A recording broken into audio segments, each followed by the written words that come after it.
দিন শেষে পকেটে যদি টাকা না থাকে তয় তোর কথার কোনো দাম নাই। যা টাকা আছে দুনিয়া তার, টাকাই সব, টাকাই আসল ক্ষমতা রে বাবা।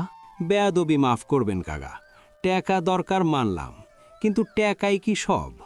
এই যে আমরা জীবন পার করতে আসি, একজন মানুষের বাইসা থাকার লাইগা আসলে কয় টাকা লাগে?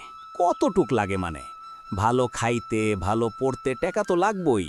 বিলাসিতা ছাড়া কি জীবন চলে বেটা? এইটাই তো কথা কাকা, পেট ভরতে কত খাওন লাগে, আর ভালো ঘুমানোর লইগা কত দামি বিছানা লাগে। ধরেন মেলা টাকা, আপনি তো আর এক লগে 10টা ইলিশ মাছ খাইতে পারবেন না, এই এক প্যাট খাওয়ানি খাইবেন। আবার রাইতে যখন ঘুমাইবেন, আপনার শরীর কি বুঝবো আপনি লাখ টাকার খাটে হইছেন নাকি চাদর বিছায়া মাটিতে হইছেন? আরে তুই তো বোকার নাহান কথা কইতে আসস।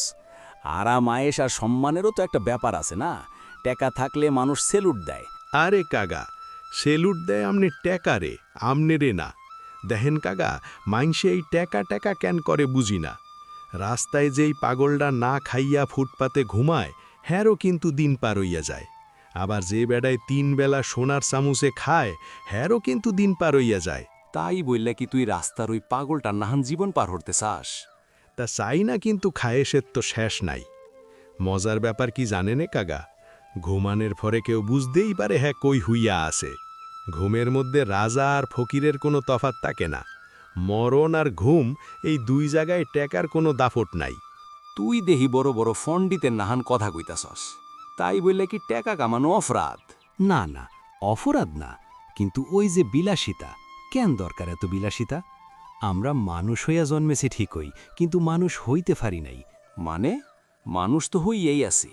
না না কাকা, শরীর থাইকলেই মানুষ হন যায় না। আমি যখন প্যাট ভইরা পোলাও কোরমা খাইতে আসি, আমার ঠিক পাশের বাড়িতেই হয়তো চুলায় আগুন জ্বলে নাই। আমরা নিজের সুখের লাইগা এত অন্ধ হয়ে গেছি যে পাশের মানুষটা বাঁচল কি মরল তার দেহার সময় আমাগো নাই। এটাই কি মনুষ্যত্ব? রহমান, তুই কথাগুলো খুব কড়া কইছস, কিন্তু কথাগুলো আসলেই সত্য। আমরা আসলে টাকার পিছে ছুটতে গিয়া মানুষ হনটাই ভুইলা গেছি। আল্লাহ আমাগো সকলরে বুঝার তৌফিক দিক চেয়ারম্যান কাগা। এখন যাই তাইলে, বাড়িতে মেলা কাম পইরা রইছে। ভালো থাকবেন কাগা।